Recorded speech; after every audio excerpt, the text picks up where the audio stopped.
Hello students, welcome to channel of Edugrown. मेरा नाम है शुभम गुप्ता और आज हम स्टार्ट करने वाले हैं chapter number 21 neural control and coordination के इम्पोर्टेंट क्वेश्चन।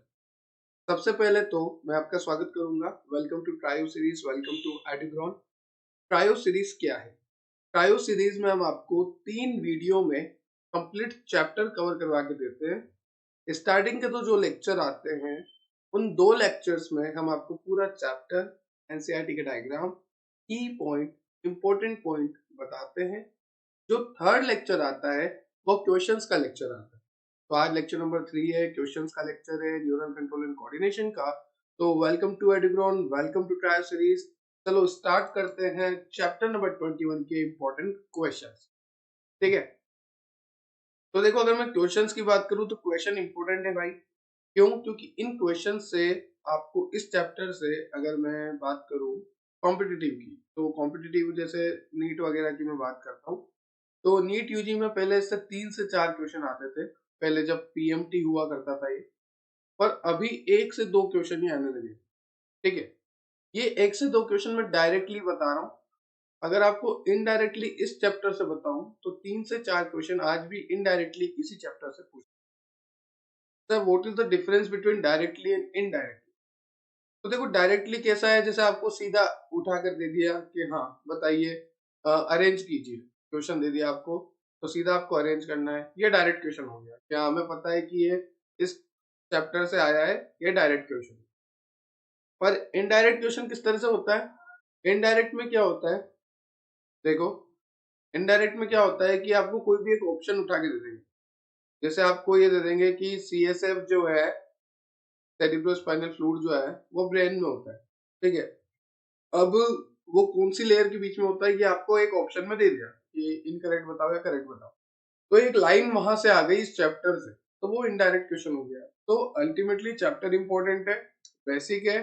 और आप जब कॉलेजेस वगैरह में जाओगे, नर्सिंग करोगे, फार्मेसी करोगे, डेंटिस्ट करोगे, एमबीबीएस करोगे, चाहे कोई सा भी कोर्स आप करो बायोलॉजी से रिलेटेड, तो आपको पढ़ना पड़ेगा ये।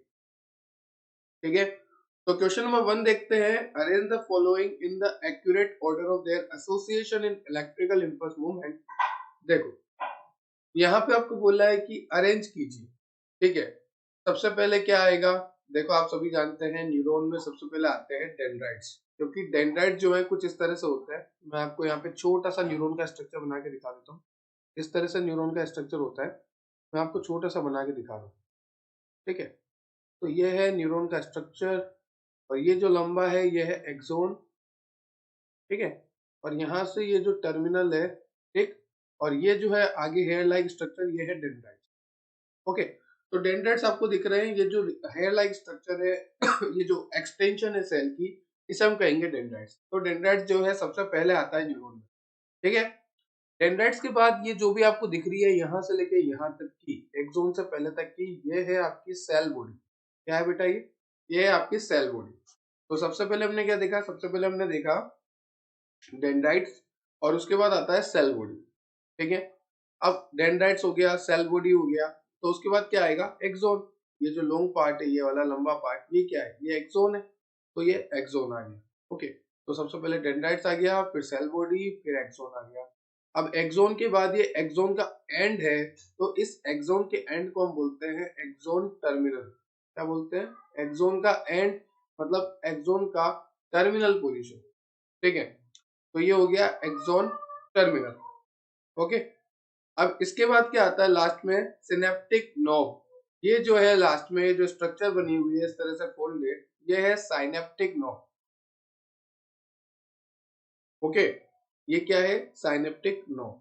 तो इस तरह से मैंने आपको बताया था जब मैंने आपको लेक्चर पढ़ाया था कि डेंड्राइट जो है सिग्नल रिसीव करते हैं, वो सिग्नल जो है हमारे एक्सोन के थ्रू ट्रांसफर होते हैं और लास्ट में क्या होती है? वेसाइकल्स होती है। ठीक है, वो वेसाइकल में न्यूरोट्रांसमीटर होते हैं और वो न्यूरोट्रांसमीटर रिलीज होते हैं, तब जाके सिग्नल सेंड होते हैं।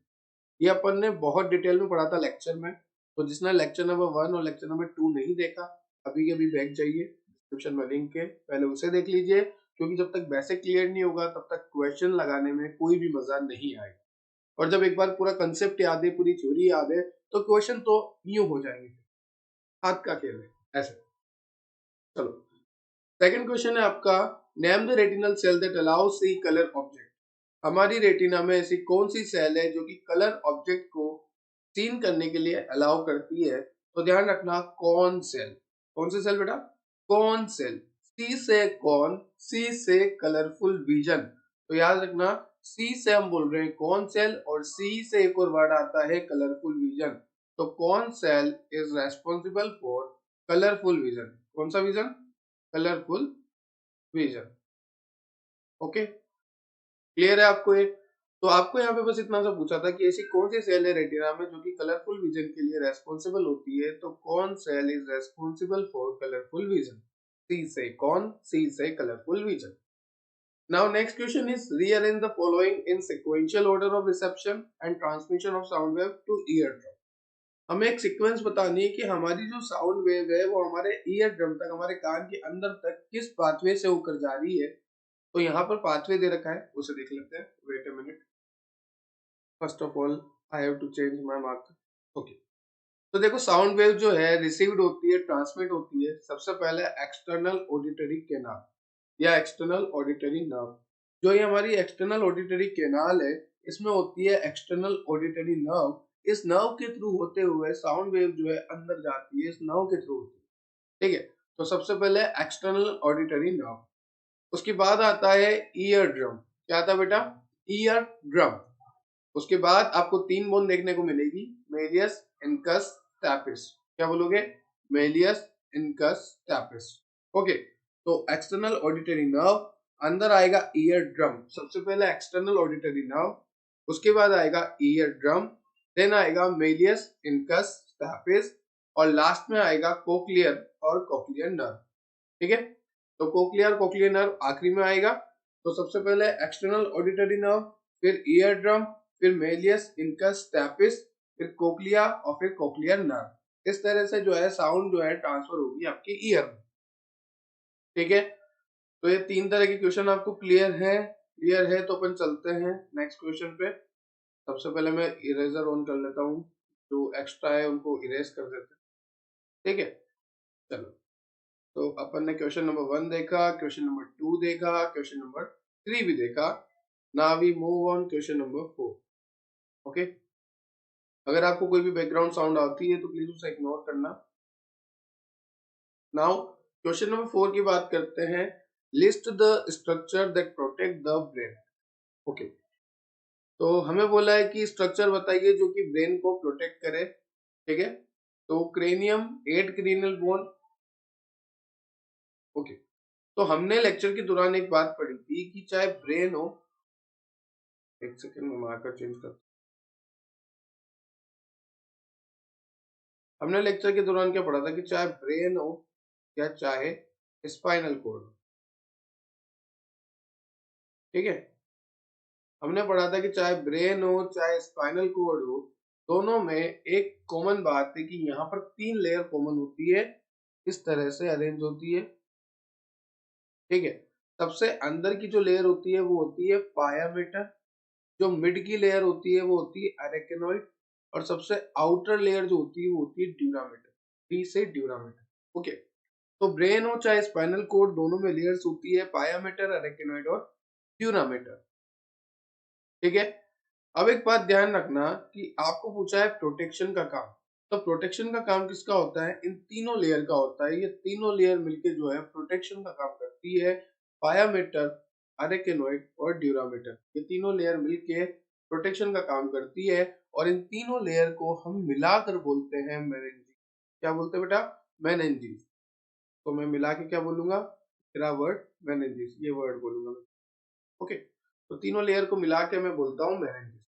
अब बात करें सीएसएफ कहाँ पर प्रेजेंट होता है और सीएसएफ का फंक्शन क्या होता है और सीएसएफ की फुल फॉर्म क्या होता है। सबसे पहला, सीएसएफ की फुल फॉर्म है सेरिब्रो स्पाइनल फ्लूइड। दूसरा, सीएसएफ प्रेजेंट होता है इस जगह, ये जो पायामेटर है और ये अरेकेनोइड है, तो इसके बीच में जो मैं ये रेड डॉट कर रहा हूँ ना, यहाँ पर ये मान लो ये है सीएसएफ। ये क्या है बेटा? ये है CSF. So where is CSF present? In between pyometer and arachnoid, CSF is present. CSF means cerebrospinal fluid. Okay? CSF मिल गया। Now what is the role of CSF in our brain and spinal cord? The role of CSF is it provides buoyancy, it helps in protection, it acts as a shock absorber, and it provides nutrition to the brain and spinal cord. So what is the function of cerebrospinal fluid? It acts as a buoyancy, it provides buoyancy, it acts as a shock absorber, it provides nutrition, and much more function of cerebrospinal fluid in brain and spinal cord. तो हमने देखा कि ऐसी कौन कौन सी structure है जो कि ब्रेन को प्रोटेक्ट करती है, तो मैंने साथ में स्पाइनल कोड की बता दी कि स्पाइनल कोड को भी प्रोटेक्ट करती है. Now question number 1 is clear, second is clear, third is clear, and fourth is clear. Now we move on further question. Okay. So in next question, question number 5th, what do the white and gray matter in the human brain indicate? Okay, this is very important question. और बच्चे जो है काफी confuse होते हैं कि यार ये सर ग्रे मैटर क्या है, व्हाइट मैटर क्या है, इनका मतलब क्या है. ज्यादातर को पता ही नहीं रहता है, भले उन्होंने बीएससी एमएससी कर ली. चलो, तो देखो, the cerebral cortex is known as the grey matter as it appear grey in colour. जो हमारा सेरिब्रल कोर्टेक्स है वो ग्रे कलर का अपीयर होता है, इसकी वजह से हम उसे ग्रे मैटर कहते हैं. कौन? Cerebral cortex. ओके, याद रखना, जो सेरिब्रल कोर्टेक्स है, ये जो हमारा सेरिब्रल कोर्टेक्स है, is known as the grey matter. Okay, as it appear grey in colour which is attribute to neuron cell body according the colour. ठीक है, मतलब क्या है कि जो हमारा सेरिब्रल कोर्टेक्स है वो ग्रे कलर का है, दैट्स व्हाई हम उसे क्या कहते हैं? Grey matter. सीधी सी बात है, पर किसे कहते हैं? सेरिब्रल कोर्टेक्स को ग्रे मैटर कहते हैं. ये start. Now fiber of the tract are covered with myelin sheet that form an inner part of cerebral hemisphere, imparting an opaque white appearance to the layers and called white color. अब यहाँ पे क्या है, जो fibres हैं इस tract के, वो कवर्ड होता है माइलिन शीट से. जो इनर पार्ट होता है ना सेरिब्रल हेमिस्फीयर का, वो ट्रांसपेरेंट होता है, एक तरह से ओपेक होता है. कैसा होता है? ओपेक होता है. और व्हाइट अपीयरेंस होता है सेरिब्रल हेमिस्फीयर के अंदर का पार्ट, तो उसे हम क्या कहेंगे? White colour. तो ग्रे मैटर और व्हाइट मैटर में फर्क क्या है कि ग्रे मैटर तो सेरिब्रल कोर्टेक्स है और व्हाइट मैटर जो है inner part of cerebral hemisphere. I repeat, grey matter तो सेरिब्रल कोर्टेक्स है एंड व्हाइट मैटर क्या है? Inner part of cerebral hemisphere. ये बात क्लियर है? तो हमने देखा क्वेश्चन नंबर 1 2 3 4 5. फर्स्ट में हमने देखा अरेंज करो, काफी इजी था. Dendrites, cell body, axon, axon terminal, synaptic node. Second number question में हमने देखा कि ऐसी कौन सी सेल है रेटिना में जो कि कलरफुल विजन के लिए रेस्पॉन्सिबल है, that is cones. Third question में हमने देखा रीअरेंज कीजिए, तो रीअरेंज हमने कर दिया. सबसे पहले हमने देखा एक्सटर्नल ऑडिटरी नर्व, फिर ईयर ड्रम, फिर मेलियस, इनकस, स्टैपिस. 3 बोन है ये, और लाइन से ऐसे याद रखना है, मेलियस, इनकस, स्टैपिस. ठीक है, और लास्ट में कोक्लिया और कोक्लियर नर्व. उसके बाद आपको बोला कि कौन कौन सी जो लेयर है वो प्रोटेक्ट करती है ब्रेन को और स्पाइनल कॉर्ड को. तो पायामीटर, ड्यूरामीटर, अरेक्नोइड. जो पायामीटर है वो इनर मोस्ट है, जो अरेक्नोइड है वो मिडल है, और जो ड्यूरामीटर है वो आउटर मोस्ट है. और जो पायामीटर और अरेक्नोइड है उसके बीच में सीएसएफ मिलता है. And what is the full form of CSF? It is cerebrospinal fluid. जगह मैंने आपको बता दी बिटवीन पायामीटर एंड अरेक्नोइड. इन तीनों लेयर को मिला के, पायामीटर, अरेक्नोइड, ड्यूरामीटर को मिला के हम मेनिंजिस कहते हैं. और अगर मैं बात करूं कि पायामीटर और अरेक्नोइड इन दोनों को मिला के हम क्या कहते हैं, तो इन दोनों को मिला के हम लैप्टोमेनिंजिस कहते हैं. पर ये बहुत हाई लेवल की बात हुई. ठीक है, उसके बाद नेक्स्ट क्वेश्चन में हमने देखा व्हाइट मैटर, ग्रे मैटर में मतलब क्या है. तो व्हाइट मैटर तो है हमारा inner part of cerebral hemisphere, और जो हमारा ग्रे मैटर है वो है सेरिब्रल कोर्टेक्स. ये पांचों क्वेश्चन क्लियर है? अगर क्लियर है तो नेक्स्ट स्लाइड पे चलते हैं, देख लो इसको अच्छे से. If it is clear then we move on next slide. Okay,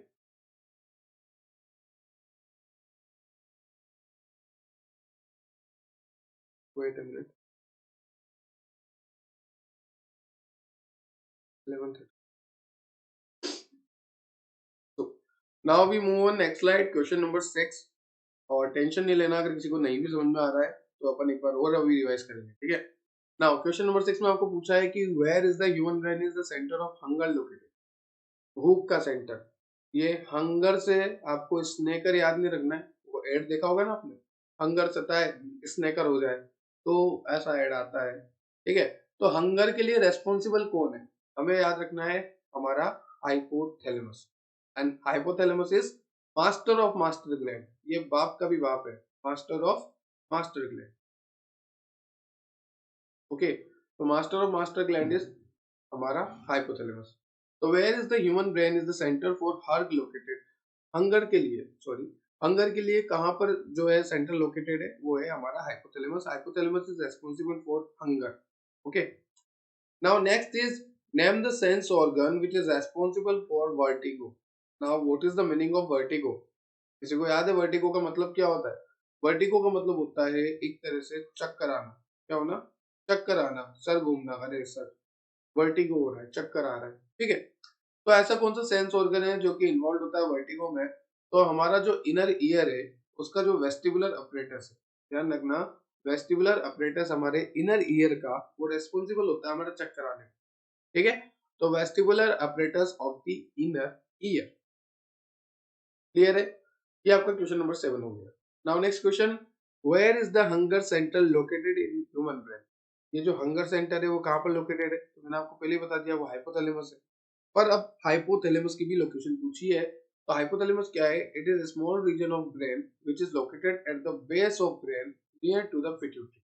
pituitary के पास बेस ऑफ ब्रेन में जो मिलता है वो है हाइपोथैलेमस। ये एक स्मॉल रीजन होता है, छोटा सा क्षेत्र होता है हमारे ब्रेन के। ठीक है, now next question is question number 9। पहले मैं थोड़ा सा रफ कर देता हूँ इसको।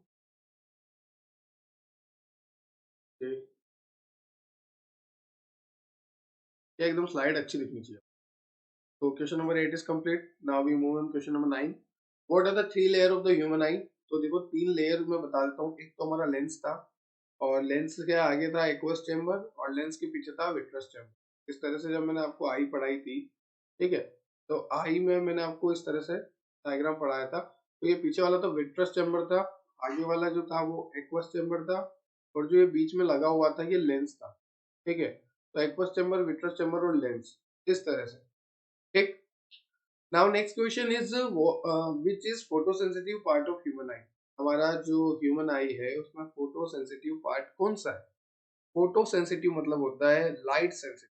फोटो का मतलब यहाँ पे क्या है? Light sensitive. Okay, light sensitive part कौन सा है? तो आप सभी जानते हैं, जो नहीं जानता वो सुन ले। ये जो लाइट सेंसिटिव पार्ट है वो है retina. The retina is mainly composed of light sensitive cell known as rods and cone cell. Therefore, it is called light sensitive layer that lines the interior of the eye. हमारी आंख की interior surface जो बनाता है वो है retina. कौन है बेटा? रेटिना। और ये रेटिना जो है, यहाँ पर जो है लाइट सेंसिटिव सेल्स होती है दो तरह से, एक होती है रोड सेल, एक होती है cone cell. Cones and rod. जो रोड सेल होती है वो हमारे नाइट विजन के लिए रेस्पॉन्सिबल होती है, और जो कोन सेल होती है वो हमारे कलरफुल विजन के लिए रेस्पॉन्सिबल होती है। डे लाइट के लिए रेस्पॉन्सिबल होती है कोन, और रात के लिए रोड। ठीक है, तो क्वेश्चन नंबर 6 में आपने देखा कि हंगर के लिए लोकेटेड हाइपोथैलेमस, जिसको मास्टर ग्लैंड कहते हैं। नेक्स्ट क्वेश्चन में आपने देखा कि वर्टिगो के लिए इनर पार्ट, जो इनर ईयर है, वेस्टिबुलर apparatus। नेक्स्ट क्वेश्चन में आपने देखा where is the hunger centre located in human brain? Hypothalamus. उससे नेक्स्ट क्वेश्चन में आपने देखा what are the three layer of human eye? तो हमने देखा lens, aqueous chamber, vitreous chamber. फिर हमने देखा which photo sensitive part of human eye? तो हमने देखा रेटिना। रेटिना जो है लाइट सेंसिटिव सेल से मिलकर बना है। रोड सेल, कौन सेल? रोड सेल जो है नाइट विजन के लिए, और सी से कौन, सी से colourful vision, day light vision, ये होगा हमारा कौन सेल। ठीक है, तो ये दो स्लाइड हमने अभी तक क्लियर की। Now we move on next slide. तो एक बार आपकी स्लाइड देख लेता हूँ, करेंगे आराम से। ठीक है, now we move on next slide. And next slide पे आपसे पूछा है यहाँ पर write the similarities between computers and neural system.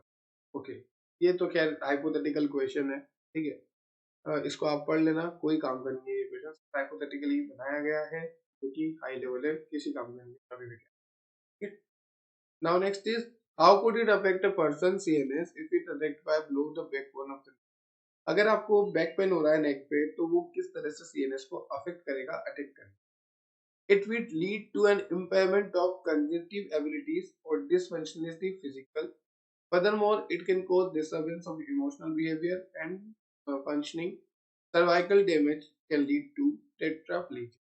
तो देखो यहाँ पे क्या होगा कि आप इमोशनली डिस्टर्बेंस हो जाओगे, आप बिहेवियरल डिस्टर्बेंस हो जाओगे, आपको जो है टेट्राप्लेजिया एक कंडीशन है जिसमें सर्वाइकल डैमेज होगा, वो भी हो सकता है। तो ये भी हाइपोथेटिकल क्वेश्चन है, ये इतना इम्पोर्टेंट, स्टार्टिंग के सारे इंपॉर्टेंट थे। ठीक है, तो अपन देगा 11, 12. Now we move on question number 13. What is the role attributed to station tube? ये important question. ठीक है, करते हैं इसको सोल्व कि स्टेशन ट्यूब का क्या मतलब है. It connects the pharynx with the middle ear cavity and add in equalizing pressure on both part of ear. ये क्या होता है, फेरिंग से मिडिल ईयर के बीच में कनेक्ट होता है और ये क्या करता है, जहां भी आपको दिख जाए यूस्टेशन ट्यूब तो वहां पे आपको एक वर्ड 100% यूज करना है जिसका नाम है मेंटेन प्रेशर, इक्वलाइजिंग प्रेशर. ये प्रेशर को मेंटेन करने की कोशिश करता है. जो ये ट्यूब होती है ये प्रेशर को मेंटेन करने की कोशिश करती है. यूस्टेशन ट्यूब जो है इक्वलाइज करने की कोशिश करती है प्रेशर. ठीक है, तो it connects the pharynx with the middle ear cavity and aids in. Aids का मतलब होता है, ये वो आपका एड नहीं है, वो एड्स नहीं है एचआईवी वाला. ये एड का मतलब होता है जो स्मॉल में लिखा होता है, इसका मतलब होता है हेल्पिंग, हेल्प. तो year cavity and help in equalising pressure. ठीक है, प्रेशर को इक्वल करने में हेल्प कर. क्लियर है यहाँ तक आपको. On both part of the eardrum there is a valve present toward the pharyngeal opening tube that remain closed usually. It open during swallowing. अब आप सभी जानते हैं कि यार जब मैं निगलूंगा तब तो मेरा फूड पाइप ओपन होगा. तो इस तरह से यहाँ पे लिखा हुआ है. बस आपको इतना याद रखना है कि स्टेशन ट्यूब का क्या काम है, प्रेशर को मेंटेन करना, इक्वलाइज करना. ये हमारे ईयर में होती है स्टेशन. ठीक है, और जब कभी जैसे आपने देखा होगा कि अगर कोई बॉम्ब ब्लास्ट हो रहा है, जैसे सूतली बॉम्ब वगैरह हमारे जो दिवाली पे हम पटाखे फोड़ते हैं, तो उस दौरान हम क्या करते हैं, कान बंद कर लेते हैं कि यार फटाफट कान बंद कर लो, ये तो बहुत तेज प्रेशर आने वाला है. और हम कान बंद करते हैं और वो प्रेशर से हम बच जाते हैं, पर गलती से हमें पता नहीं है कि हाँ यहाँ कुछ भी फटाका वगैरह रखा हुआ है और वो अगर फट गया. ठीक है, तो साइड में ही था मेरे क्रैकर वगैरह, अब वो फट गया तो जैसे ही मेरा क्या होगा, कान में टिन ऐसी आवाज में बज जाएगी. तो उस टाइम क्या हुआ कि इतना तेज प्रेशर घुसा मेरे कान में कि वहां तो भैया रिंगिंग होने लग गई. तो फिर स्टेशन ट्यूब क्या करती है, प्रेशर मेंटेन करती है धीरे धीरे, और थोड़ी देर बाद ऐसे ऐसे करते रहते हैं, थोड़ी देर बाद जो है सही होता है वो भी. ठीक है, चलते हैं नेक्स्ट स्लाइड पे, क्वेश्चन नंबर 14 देखते हैं. तो देखो क्वेश्चन नंबर 14 में अब आपको पूछा है कि what is the function of Eustachian tube. काफी इंपॉर्टेंट क्वेश्चन है क्योंकि आपको पूछा है यूस्टेशन ट्यूब के फंक्शन क्या है. ठीक है, तो ये ज्यादातर बच्चों को याद नहीं रहते हैं क्योंकि वो ध्यान ही नहीं देते. तो देखो, the Eustachian tube is also called pharyngotympanic tube. क्या बोलोगे आप, फेरिंगोटिम्पैनिक ट्यूब हम इसे बोलते हैं यूस्टेशन ट्यूब को. सबसे पहली और इम्पोर्टेंट बात, अगर आपको इस तरह से क्वेश्चन आ जाए कि फेरिंगोटिम्पैनिक ट्यूब के बारे में आप क्या जानते हैं, तो एक ही बात है, Eustachian tube is also known as pharyngotympanic tube.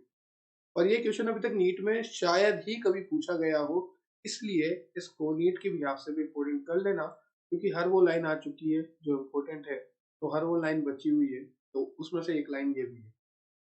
ठीक है, the Eustachian tube is also known as pharyngotympanic tube. The Eustachian tube has many function, the most notable are.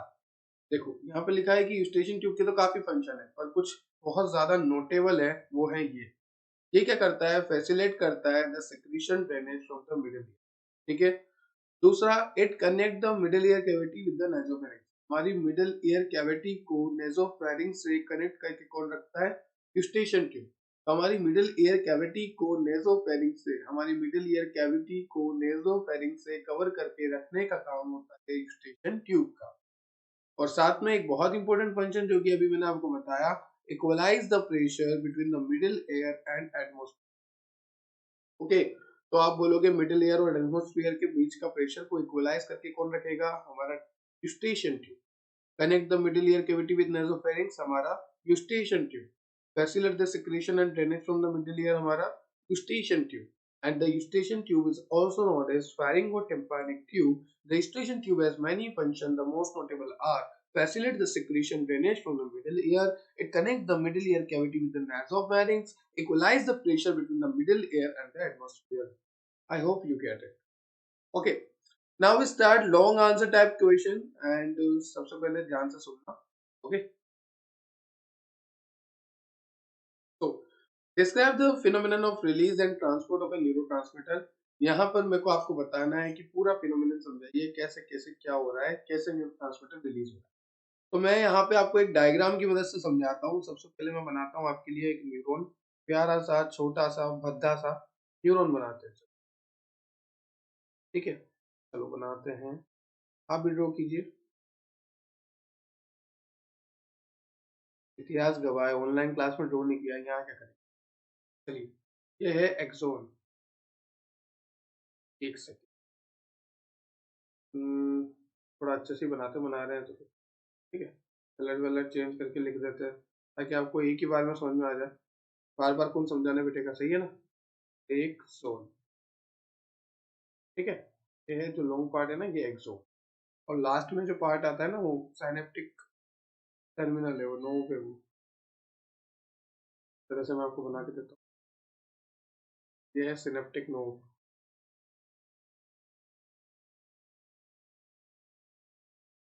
ठीक, ये है साइनेप्टिक। और ये जो है आगे आगे जो यहाँ पर ये लगे हुए हैं, ये है आपके डेंड्राइट्स। ओके, एंड ये जो है आपका, ये है न्यूक्लियस।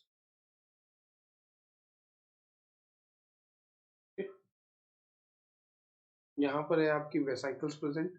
एक बार मैं सारा बना देता हूँ, उसके बाद आपको अच्छे से समझ।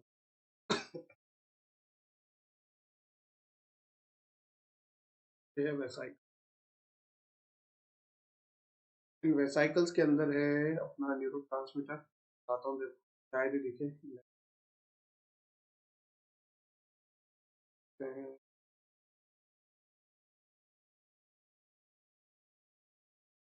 न्यूरो ट्रांसमीटर, और अब और क्या बताऊँ मैं आपको, वो भी बता ही देता हूँ। यहाँ पर तो, यहाँ पर कवरिंग है। ये जो कवरिंग है, ये है माइलिन शीट की कवरिंग। तरह से कवरिंग हो, ये जो है ब्लू कलर से माइलिन शीट, MS लिख रहा हूँ शॉर्ट में, माइलिन शीट की कवरिंग। और इस माइलिन शीट की कवरिंग के अंदर सेल्स मिलती है हमें। ठीक है, उन सेल्स का नाम भी मैं आपको बता दूंगा। जैसे सेल्स मिलती है हमें माइलिन शीट कवरिंग्स के अंदर। ये सेल जो होती है, ये होती है श्वान से। ठीक है, तो यहाँ पे अब देखिए, मैंने आपको पूरा न्यूरॉन यहाँ पर आपको बना के दिखा दिया है। अब यहाँ पे क्या करना है, सबसे पहले आपको पता है जो डेंड्राइट्स होते हैं उनके ऊपर प्रेजेंट होता है रिसेप्टर। जो डेंड्राइट्स है उसके ऊपर इस तरह से रिसेप्टर्स होते हैं। ये क्या है, रिसेप्टर। ठीक है, तो डेंड्राइट्स के ऊपर छोटे छोटे रिसेप्टर होते हैं। जैसे ही ये रिसेप्टर सिग्नल्स को लेते हैं, ये रिसेप्टर सिग्नल्स को आगे बढ़ाते हैं। आगे आपको दिख रहा है न्यूक्लियस। ठीक है, और ये जो पूरा पार्ट है यहाँ से लेके यहाँ तक को हम कहते हैं सेल बॉडी। ठीक है, क्या कहते हैं, सेल बॉडी। ये सेम आपको बनाना है आपके एग्जाम में, वैसे मैंने आपको लेक्चर में बता दिया था, फिर भी मैं आपको बता रहा हूँ क्योंकि यहाँ पे आपको पूछा है कि ट्रांसमीटर कैसे होता है, ट्रांसपोर्ट कैसे होता है न्यूरो। तो अब ध्यान से देखना, जैसे ही रिसेप्टर पे किसी भी तरह का कोई भी स्टिमुलेशन आएगा, तो रिसेप्टर पे स्टिमुलेशन आने के बाद सिग्नल जो है आगे की तरफ बढ़ेगा। वो सिग्नल एक्सोन के थ्रू ट्रांसफर होगा। एक्सोन के ऊपर जो है कवरिंग होती है माइलिन शीट की, और माइलिन शीट के अंदर मिलता है आपको कौन सा सेल, श्वान सेल। ठीक है, एक बात और, ये जो माइलिन शीट के बीच में गैप दिख रहा है आपको, ये वाला जो गैप, ये वाला जो गैप है, ये वाला, तो सेल्स के बीच में ये जो रेड डॉट से मैंने बना रखा है, ये जो गैप है, इस गैप को हम बोलते हैं NOR। क्या बोलते हैं बेटा, NOR मतलब नोट्स ऑफ रेनवियर। यहाँ पे मैं आपको लिख देता हूँ, नोट्स ऑफ रेनवियर। ओके, तो ये है आपका नोट्स ऑफ रेनवियर। तो यहाँ पे आपको पूरा न्यूरॉन मैंने बता दिया है। सबसे पहले रिसेप्टर है, रिसेप्टर से सिग्नल आते हैं, फिर आपका सेल बॉडी है, सेल बॉडी में साइटोप्लाज्म है, न्यूक्लियस है, निसल ग्रेन्यूल। सिग्नल जो है आगे बढ़ते हैं, एक्सोन में जाते हैं। एक्सोन के ऊपर कवरिंग होती है माइलिन शीट की। माइलिन शीट के अंदर होती है श्वान सेल, और दो माइलिन शीट के बीच में जो गैप होता है उसको हम बोलते हैं नोट्स ऑफ रेनवियर। उसके बाद आखिरी में जो ये आती है स्ट्रक्चर, इसको बोलते हैं साइनेप्टिक नोब। अब इस नोब की मेन कहानी है, ठीक है, इस नोब की मेन कहानी है जो कि मैं नोड ऑफ रेनवियर पे आपको दिखाता हूँ, तो साफ करके आपको दिखाता हूँ। यहीं पे मेन कहानी है, कैसे, ठीक है, यहीं पे मेन कहानी है, इसको मैं आपको दिखाता हूँ। कैसे दिखा सकता हूँ, देखो। अब इस नोब को मैं जूम करूंगा, कैसे जूम करूंगा, सबसे पहले ये नोब मैंने यहाँ पे दिखाया आपको। ठीक है, अभी नोब में क्या है, वेसाइकल्स है, छोटी छोटी वेसाइकल है।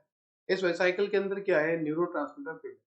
ठीक है, इन वेसाइकल के अंदर क्या है, न्यूरोट्रांसमीटर फील्ड। जैसा कि मैंने आपको बता रखा है, ये सिनेप्टिक नोब है, सिनेप्टिक नोब के अंदर वेसाइकल है और वेसाइकल के अंदर न्यूरोट्रांसमीटर फिक्स है। अभी न्यूरोट्रांसमीटर रिलीज कैसे होंगे, ध्यान से सुनना। यहाँ पर बाहर जो है कैल्शियम होता है और ये कैल्शियम जो है अंदर आना शुरू होता है। ठीक है, जो बाहर का कैल्शियम है वो अंदर आना शुरू होता है। यहाँ पे बाहर जो है कैल्शियम कैल्शियम कैल्शियम होता है और ये कैल्शियम जो है अंदर आना शुरू होता है। और जैसे ही ये कैल्शियम अंदर आएगा, अब सबसे पहला क्वेश्चन कि कैल्शियम अंदर क्यों आएगा, तो कैल्शियम अंदर तभी आएगा जब हमारा सिग्नल आएगा, आगे से हमें सिग्नल आ रहा है, रिसेप्टर पे सेंसेशन आ रहा है, तो पीछे जो है सिनेप्टिक नॉब में जो है कैल्शियम जो है अंदर आना स्टार्ट हो जाएगा। और जैसे जैसे कैल्शियम अंदर आना स्टार्ट होगा, यहाँ पे क्या होगा, ये जो वेसाइकल है जिसके अंदर न्यूरोट्रांसमीटर है, यह वेसाइकल आगे बढ़ेगी और फ्यूज हो जाएगी हमारी प्री सिनेप्टिक मेम्ब्रेन। ये जो हमारी मेम्ब्रेन है ये है प्री सिनेप्टिक। कौन सी मेम्ब्रेन है, प्री सिनेप्टिक मेम्ब्रेन, ये वाली है प्री सिनेप्टिक, तो इससे आके फ्यूज हो जाएगी। देखो, ये है वेसाइकल, इस वेसाइकल के अंदर क्या है, यहाँ पर न्यूरोट्रांसमीटर भरा हुआ है, ये वेसाइकल। जैसे ही कैल्शियम आना शुरू हुआ, ये वेसाइकल कैल्शियम आने के बाद फ्यूज होने वाली है प्री सिनेप्टिक नोड से। और जैसे इससे फ्यूज हुई, यहाँ पर इसने क्या करा, अपने सारे न्यूरोट्रांसमीटर रिलीज कर, और ये न्यूरोट्रांसमीटर इधर आ गए। ठीक है, जैसे मान लो रिलीज किए और ये न्यूरोट्रांसमीटर कहाँ गए, इधर आ गए। ये जो मैं जैसे इधर आए, इधर है पोस्ट सिनेप्टिक मेम्ब्रेन। देखो ध्यान से, बिल्कुल ध्यान से सुनो, ये वेसाइकल है, वेसाइकल के अंदर न्यूरोट्रांसमीटर है। जैसे ही कैल्शियम अंदर आए, ये वेसाइकल जो है प्री सिनेप्टिक नोब से फ्यूज। ठीक है, अब जैसे यहाँ पे फ्यूज हुई है वेसाइकल, यहाँ से न्यूरोट्रांसमीटर निकले, प्री सिनेप्टिक नोब से होते हुए वो आ गया है पोस्ट सिनेप्टिक के पास। ठीक है, और यहाँ पर रिसेप्टर होते हैं, उनसे अटैच हो गए, और जैसे ही अटैच हुए वो हमारे न्यूरोट्रांसमीटर सिग्नल जो है आगे बढ़ा। तो इस तरह से पूरी मैकेनिज्म होगी। आपको शुरू से लिखना है कि रिसेप्टर ने सिग्नल दिया, एक्सोन से ट्रांसफर हुआ, एक्सोन में क्या है, वेसाइकल में क्या है, कैल्शियम अंदर क्यों आ रहा है, कैसे फ्यूज हो रहा है, कहाँ पर रिसेप्टर है, सब कुछ ये सारी कहानी आपको बना रही है। अब एक और बात, जो न्यूरोट्रांसमीटर होते हैं वो दो तरह से होते हैं, एक होता है एक्साइटेटरी, एक होता है इनहिबिटरी। जो एक्साइटेटरी होता है वो सिग्नल को आगे ले जाता है, काम आगे बढ़ावा देता है। एक्साइटेटरी का मतलब क्या है, कि काम को जोरों शोरों से आगे बढ़ाओ। और इनहिबिटरी का मतलब अभी के अभी रोक दो, लॉकडाउन लग गया, अभी के अभी रोक दो। ठीक है, तो इनहिबिटरी का मतलब होता है कि उस काम को रोकने के लिए सिग्नल आ रहा है, और एक्साइटेटरी को मतलब होता है कि किसी काम को बढ़ावा देने के लिए, किसी काम को और अच्छे से करने के लिए एक्साइटेटरी, नाम से पता लग रहा है एक्साइट होना, एक्साइटेटरी सिग्नल्स आते हैं। ठीक है, तो न्यूरोट्रांसमीटर दो तरह से होता है, excitatory and inhibitory. One of the example of excitatory is acetylcholine and one of the example of inhibitory is GABA. ठीक है, चलो, तो ये क्वेश्चन नंबर 1 हुआ आपका। आई होप मैंने आपको अच्छे से समझाया हो। ठीक है, ये now we move on next question, question number 2. In question number 2 आपको पूछा है list the human forebrain part representing their respective function. Okay, the human forebrain comprises of cerebrum, hypothalamus, thalamus. जो हमारा ह्यूमन का फोर ब्रेन है वो comprise किससे हो रहा है, एक तो सेरिब्रम से, हाइपोथैलेमस से, एक थैलेमस से, ये सब बात उसमें मिलती है। The main component of human brain is formed by the cerebrum, which is separated longitudinally by cleft into two halves. जो हमारा सेरिब्रम है वो इस तरह से दो हाफ में बटा हुआ है, एक इधर है, एक इधर है। ठीक है, इस तरह से दो हाफ में बटा हुआ है हमारा सेरिब्रम, एक इधर है, एक इधर। ठीक है, एक लेफ्ट से दो हाफ में बटा हुआ है, named as left and right cerebral hemisphere. अब उसे हम क्या कहेंगे, एक तो लेफ्ट सेरिब्रल हेमिस्फीयर, एक राइट सेरिब्रल हेमिस्फीयर।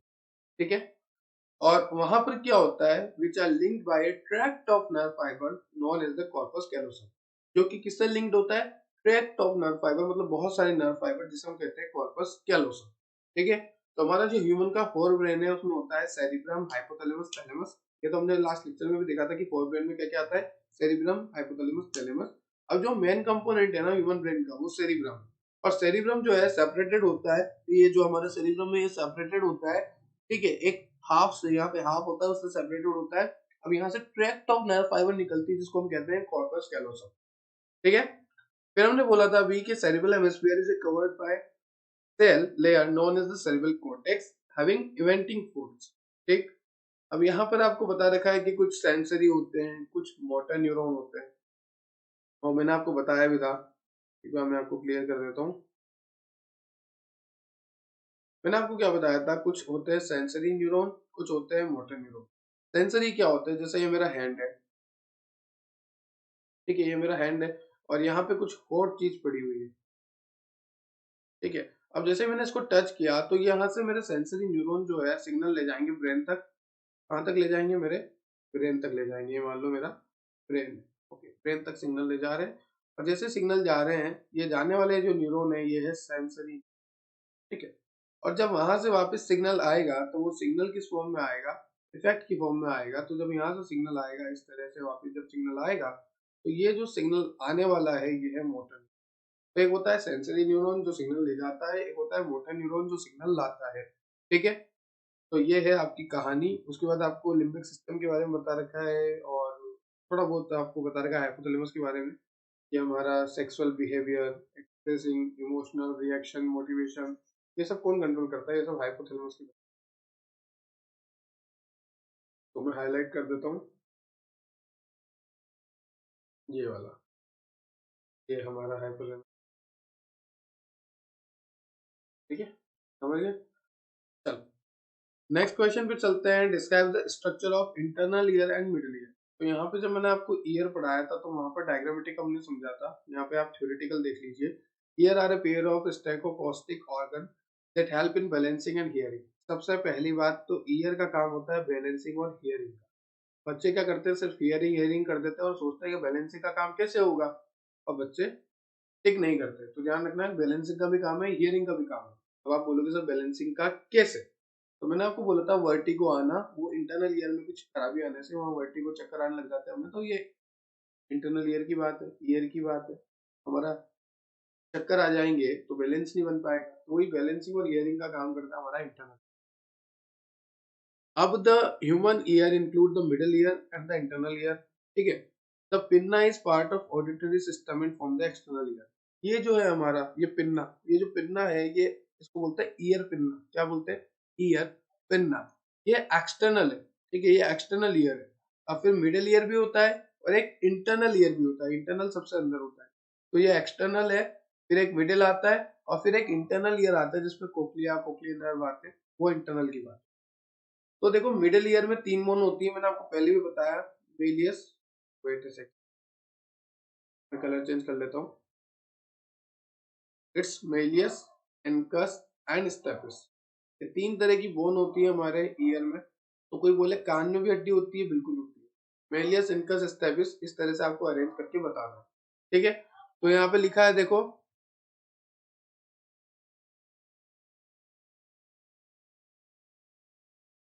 ठीक है। और ये कैसे अरेंज होती है, ये चेन लाइक पैटर्न में अरेंज होती है, ठीक है। यहाँ पे लिखा हुआ है, मैं इसको इरेज कर देता हूँ, लाइन से लाइन हुई, ठीक है। और अब मैं वापस हाईलाइट कर देता हूँ इसको, कि जब मिडिल ईयर है 3 बोन, एक तो हो गया मेलियस, हो गया स्टैपिस, एक हो गया इनकस, ठीक है। और ये तीनों कैसे चेन लाइक पैटर्न में अरेंज होती है। और आपको ये फॉलो याद करना है कि हाँ मेलियस इनकस स्टैपिस यही अरेंज ऑर्डर है, ठीक है, आगे पीछे नहीं करना है। MIS ध्यान रखना, ठीक है। और मिस, मिस तो याद रहेगी है, सर भले याद नहीं रहे ना रहे। और ये चेन लाइक पैटर्न में अरेंज होता है, कैसे, chain like pattern, okay. The stapes connect with the oval window of cochlea and the malleus is connect with the tympanic membrane. ये जो है स्टेपिस, ये तो ओवल विंडो से कनेक्ट होती है कोक्लिया के, ओवल विंडो से, ओके। और जो जो मेलियस है ये टिम्पैनिक मेम्ब्रेन से कनेक्ट होती है, टिम्पैनिक से, ओके। तो एक तो होगी टिम्पैनिक मेम्ब्रेन से कनेक्ट और एक होगी ओवल विंडो से कनेक्ट। Now the stapes is connected with the oval window of the cochlea and the malleus is connected with the tympanic. यहाँ पे आपको लिखी हुई है ये बात है, यहाँ से लेके यहाँ तक, ठीक है। This ribbon or ear ossicle rises the productivity of communication of sound in the inner. अब होता क्या है कि ये तीनों जो बोन्स होती है मेलियस, इनकस, स्टेपिस, मैं आपको कुछ भी बोल रहा हूँ जो आपको सुनाई दे रहा है, तो ये कैसे सुनाई दे रहा है, मेलियस, इनकस, स्टेपिस में वाइब्रेशन हो रहा है। जैसे ही मैं आपको कुछ भी बोल रहा हूँ, जैसे मैंने बोला आप, तो ये आप आपको सुनाई दिया क्योंकि आपके मेलियस, इनकस, स्टेपिस में वाइब्रेशन हुआ और ये वाइब्रेशन होने के बाद इंटरनल ईयर तक बात गई। ठीक है, तो यहीं पे वो लिखा है this three bone are ossicle raises lead to communication of sound wave to the internal ear. The middle ear force between the, अब जो मिडिल ईयर की बात करूं, मिडिल ईयर में होता है यूस्टेशन ट्यूब। आपको मैंने बता दिया यूस्टेशन ट्यूब जो है प्रेशर को मेंटेन करती है। तो इस तरह से आपको हर क्वेश्चन को ध्यान रखना है और जो भी आपकी नॉलेज है वो सारी लिख देंगे उस क्वेश्चन में। क्लियर है? चलो, now we further move on next question, and the next question is other important question. How does an impulse travel across synapse? The impulse travel across the synapse from one axon to the cell body and then right to the next neuron. कुछ भी नहीं है, वही सब बातें जो अपन ने detail में पढ़ी उसको 2 नंबर में पूछ लिया बस। 2 नंबर पूछा तो 2 नंबर के हिसाब से अपन ने जवाब भी दे दिया। इम्पल्स जो है ट्रेवल हो रही है सिनेप्स से होते हुए, एक्सोन से होते हुए, डेंड्राइट से होते हुए, फिर नेक्स्ट न्यूरॉन पे। ठीक है, ऐसे जो डेंड्राइट्स थे उससे फिर एक्सोन में आई, फिर सिनेप्टिक नोड में आई, फिर नए डेंड्राइट्स पे आई और फिर नए एक्सोन में गई। तो इस तरह से जो है ट्रांसफर होता है। How many pair of cranial nerve are present in man? 12 pair of cranial nerve. ध्यान रखना 12 पेयर ऑफ क्रेनियल नर्व जो है प्रेजेंट होती है। Now next, what is saltatory conduction? ये बहुत इंपॉर्टेंट क्वेश्चन है सच में। ठीक है, साल्टेटरी कंडक्शन, क्योंकि ये नाम तो बच्चों ने सुना भी नहीं होगा। चलो देखो, व्हाट इज साल्टेटरी कंडक्शन? सबसे पहले तो 5 star question. Okay, saltatory conduction refers to a type of conduction of nerve installed by myelinated nerve fiber where an action potential jumps from one node of element to another. Saltatory conduction में क्या होता है, जैसे मान लो ये आपका axon है, क्या है ये, और एक्सोन के ऊपर यहाँ पे क्या है, कुछ सेल्स है। ठीक है, श्वान सेल, और ये क्या है, माइलिन शीट। तो माइलिन शीट है, अंदर है श्वान सेल, तो माइलिन शीट है। इन माइलिन शीट के बीच में जो गैप्स होता है उसको हमने क्या बोला था, अगर आपको याद हो तो, इन माइलिन शीट के बीच में जो गैप्स होता है उसको हमने बोला था नोड ऑफ रेनवीयर। ये क्या है, नोड ऑफ रेनवीयर। क्या है बेटा ये, नोड ऑफ रेनवीयर। अब ये नोड ऑफ रेनवीयर में क्या होता है, सिग्नल आता है यहाँ नोड ऑफ रेनवीयर से जंप करते हुए दूसरे नोड ऑफ रेनवीयर पे जंप करते हुए, फिर दूसरे नोड ऑफ रेनवीयर पे जंप करते हुए, इस तरह से जो है कंडक्शन हो जाता है। तो इसे हम बोलते हैं सॉल्टेटरी कंडक्शन। तो व्हाट इज सॉल्टेटरी कंडक्शन? जो इंपल्स होती है वो ट्रांसफर होती है फ्रॉम वन एनओआर, एनओआर का मतलब node of Ranvier, to another node of Ranvier. एक जंपिंग प्रोसेस है और इसकी तरह जंपिंग होते हुए यहाँ पे क्या होगा, कंडक्शन होगा। ठीक है, ओके, तो ये सारी बातें क्लियर है आपको। नाउ नेक्स्ट क्वेश्चन में आपसे पूछा है कि name the band of nerve fibre that join the two cerebral hemisphere in mammal. तो हमने अभी बोला कॉर्पस कैलोसम। ठीक है, एक corpus callosum is the band of nerve fibre that join two cerebral hemisphere in mammal. हमने बोला था कि यहाँ से इस तरह से सेपरेट होते हैं हमारा सेरिब्रम, ये left cerebral hemisphere, right cerebral hemisphere, फिर यहाँ से ट्रैक्ट ऑफ नर्व फाइबर निकलती है जिसको हमने बोला था कॉर्पस कैलोसम। ठीक है, तो वही है question number 4। Now next question आपसे पूछा है, उससे पहले मैं थोड़ी साफ सफाई कर लूं। साफ सफाई जरूरी। ठीक है, क्या करें, तो ये साफ कर देते हैं। लग रहा है थोड़ा, बाकी सब कुछ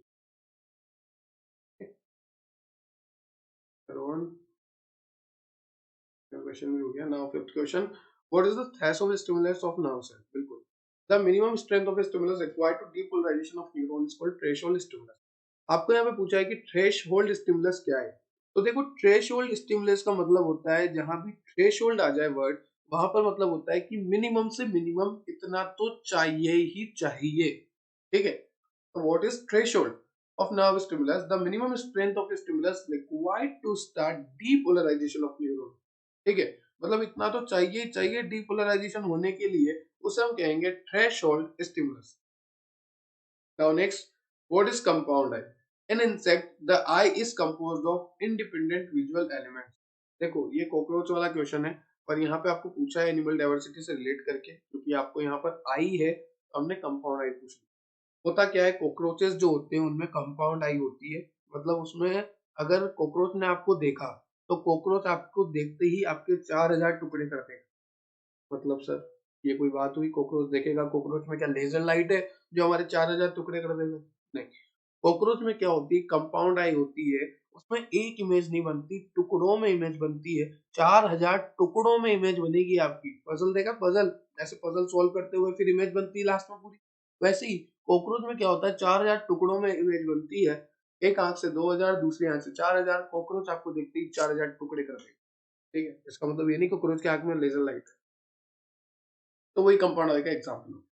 चलो, now next question, what type of neuron are found in dorsal root of spinal. तो sensory neuron are found in dorsal root of spinal nerve. जब हमने नी जर्क रिफ्लेक्स देखा था तो वहां पर ये देखा था हमने कि सेंसरी न्यूरॉन होते हैं।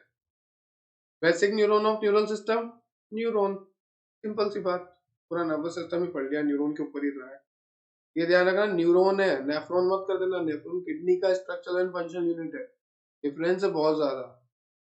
ब्लाइंड स्पॉट क्या होता है, ब्लाइंड स्पॉट में कोई फोटो रिसेप्टर सेल ही नहीं होते। ठीक है, हमने जब आई पढ़ी थी तो आई में एक रेटिना था जिसमें सारे फोटो रिसेप्टर सेल थे, एक था ब्लाइंड स्पॉट। ब्लाइंड स्पॉट ऐसी जगह होती है जहां पर कोई भी फोटो रिसेप्टर सेल नहीं होते, वो ब्लाइंड है। ठीक है, नाम से पता लग रहा है अंधा स्पॉट, कोई भी सेल नहीं है जिसमें हमें फोटो रिसेप्टर, ऐसी सेल जिससे हमें विजन हो। और एक और इंपॉर्टेंट क्वेश्चन, जो मेम्ब्रेनस लैबिरिंथ में फ्लूइड प्रेजेंट होता है उसको हम कहते हैं एंडोलिम्फ। क्या कहते हैं, एंडोलिम्फ। ये क्वेश्चन है आपका और ये आंसर। ठीक है, now next question, name the area of retina where only cones are densely packed. ऐसा बताओ जहां पे सिर्फ कौन सी कोन्स हो। तो एक पार्ट है फोविया सेंट्रलिस, पूरा नाम है इसका fovea centralis.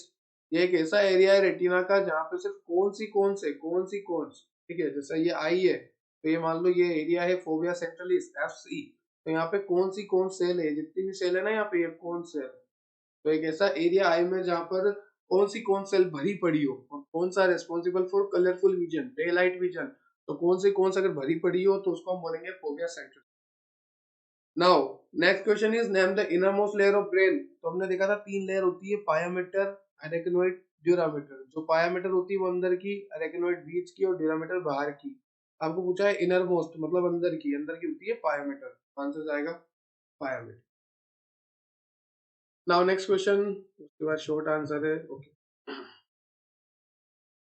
To which part of the brain communication and memory are associated. तो देखो, कम्युनिकेशन और मेमोरी जो है हमारे सेरिब्रम से एसोसिएटेड होती है, हमने लेक्चर में देखा। Next, name the bundle of nerve fibre that connect cerebral hemisphere. Answer आ गया कॉर्पस कैलोसम, देख लिया था। Name the four pigment cell present in rod cell, rhodopsin. ध्यान रखना, रोड सेल जो है रोडोप्सिन से मिला है। ठीक है, रोडोप्सिन से। तो name the photopigment present in the rod cell. तो कौन सा फोटोपिगमेंट है जो कि रोड सेल में मिलता है, आर से रोड, आर से रोडोप्सिन। कौन के लिए होता है, आयोडोप्सिन। कौन सेल के लिए क्या होता है फोटोरिसेप्टर, आयोडोप्सिन। और रोड सेल के लिए फोटोपिगमेंट क्या होता है, रोडोप्सिन। तो कौन सेल के लिए फोटोपिगमेंट हुआ, आयोडोप्सिन, और रोड सेल के लिए हुआ रोडोप्सिन। ठीक है, why can impulse flow only in one direction. Impulse जो है एक ही डायरेक्शन में क्यों फ्लो होती है, impulse flow only in one direction because it synapse allow the impulse to cross it single, क्योंकि सिनेप्स जो है एक सिंगल डायरेक्शन में अलाउ कर रहा है इसलिए। नेक्स्ट इज हाइपोथैलेमस कहाँ लोकेटेड है, ये हमने देख लिया। रिफ्लेक्स क्या होता है ये हमने देख रखा है, रिफ्लेक्स एक्शन है। व्हाट हैपन व्हेन द, एक मिनट, I think some notification there.